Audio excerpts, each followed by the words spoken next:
Hello बच्चों, तो आप सबका बहुत बहुत स्वागत है। तो हम लोगों ने इंट्रोडक्शन, इस चैप्टर का जो है इंट्रोडक्शन और पार्ट 1 कर लिया था। हम लोग आज पार्ट 2 इसका करने वाले हैं। परमाणु एवं अणु हम लोग पढ़ रहे थे, जिसमें मैंने आप लोगों को इंट्रोडक्शन में ही समझाया था कि बहुत सारे जो परमाणु मिलकर अणु बनाते हैं और किसी भी वस्तु का सबसे छोटा कण परमाणु कहलाता है। ठीक है, जिससे हमारा जो प्राउस्ट है उसमें समझाया था। तो आज हम लोग जो है जॉन डाल्टन के बारे में थोड़ा सा पढ़ेंगे। ठीक है, जॉन डाल्टन का जन्म सन 1766 में इंग्लैंड के एक गरीब जुलाहा परिवार में हुआ था। 12 वर्ष की आयु में उन्होंने एक शिक्षक के रूप में अपनी जीविका शुरू की। 7 साल बाद वह एक स्कूल में प्रिंसिपल बन गए। सन 1793 में जॉन डाल्टन एक कॉलेज में गणित, भौतिकी एवं रसायन शास्त्र पढ़ने के लिए मैनचेस्टर चले गए। वहां पर उन्होंने अपने जीवन का अधिकांश समय शिक्षण एवं शोध कार्य में व्यतीत किया। सन 1808 में इन्होंने अपने परमाणु सिद्धांत को प्रस्तुत किया, जो द्रव्यों के अध्ययन के लिए एक महत्वपूर्ण सिद्धांत साबित हुआ।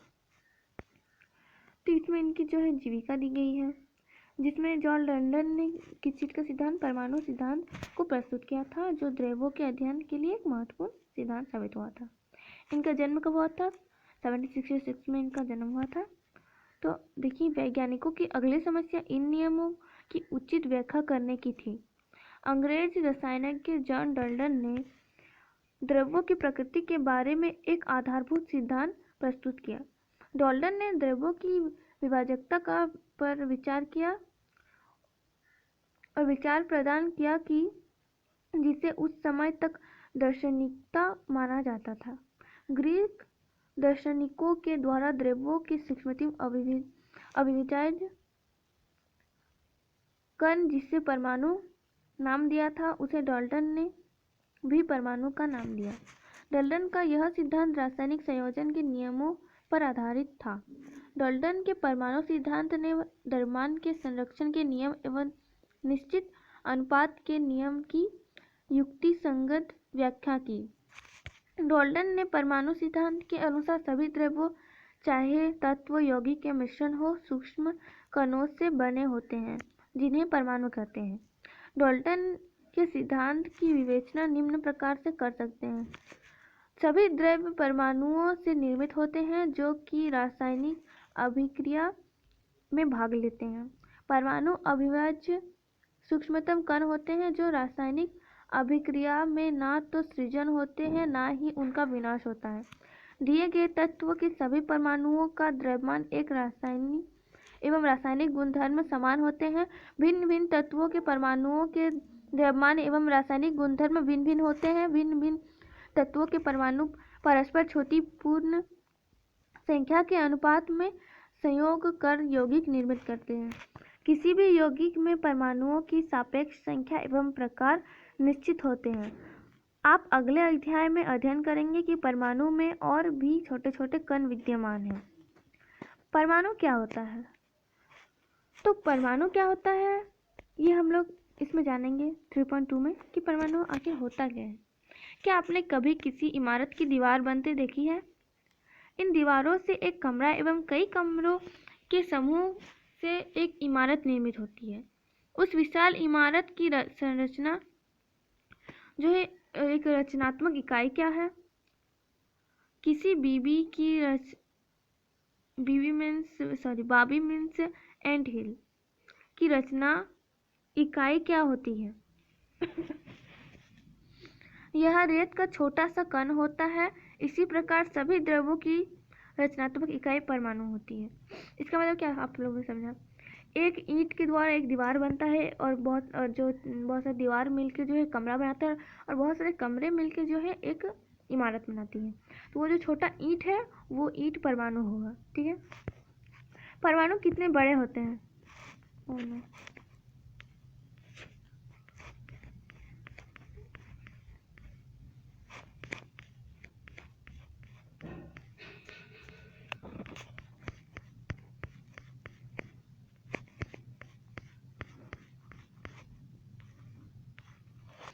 परमाणु बहुत छोटे होते हैं। ये किसी भी वस्तु जिसकी हम कल्पना या तुलना कर सकते हैं से भी छोटे होते हैं।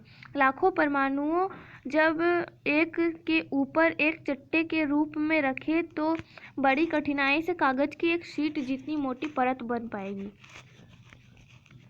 जब परमाणु का आकार इतना सूक्ष्म है कि हम इसे नग्न मान सकते हैं तो हम इसके बारे में क्यों सोचें?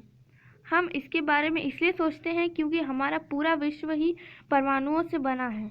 चाहे हम उन्हें देख नहीं सके, फिर भी वे यहाँ विद्यमान हैं तथा हमारे प्रत्येक क्रियाकलापों पर उनका प्रभाव पड़ता है।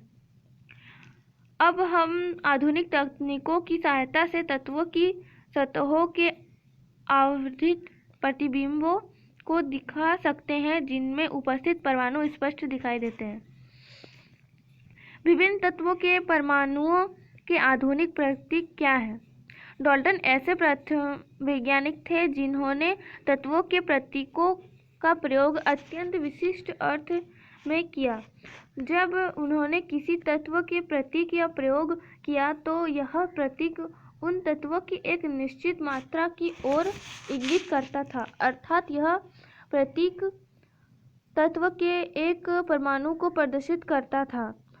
बर्ज़िलियम ने तत्वों के ऐसे प्रतीकों का सुझाव दिया जो उन तत्वों के नामों के एक या दो अक्षरों से प्रदर्शित होता है, जैसे hydrogen, phosphorus, copper, gold, carbon, sulphur, सीसा, प्लेटिना,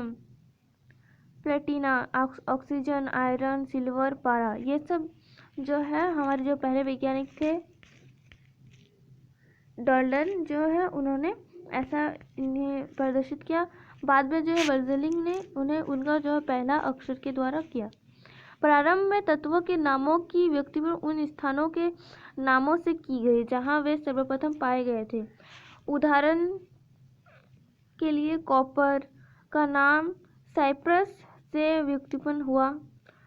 कुछ तत्वों के नामों को विशिष्ट रंगों से लिया गया। उदाहरण स्वरूप स्वर्ण, गोल्ड का नाम अंग्रेजी के उस शब्द से लिया गया जिसका अर्थ होता है पीला। International unit of pure and appliance chemistry IUPAC एक अंतर्राष्ट्रीय वैज्ञानिक संस्था है जो तत्वों के नामों को प्रतीकों और मात्रकों को स्वीकृति प्रदान करती है। अधिकतर तत्वों के प्रतीक उन तत्वों के अंग्रेजी नामों के एक या दो अक्षरों से बने होते हैं। किसी प्रतीक के पहले अक्षर को सदैव बड़े अक्षर यानी कैपिटल लेटर से तथा दूसरे अक्षर को छोटे अक्षर से लिखा जाता है। उदाहरण के लिए देखिए, हाइड्रोजन को H से किया गया है, एल्युमिनियम को AL से, ना कि A और कैपिटल L से। कोबाल्ट को CO जिसमें O स्मॉल रहेगा, ना कि CO जिसमें O कैपिटल रहेगा। तो आज के लिए इतना ही। अगले वीडियो में हम लोग इसका आगे पढ़ेंगे। धन्यवाद।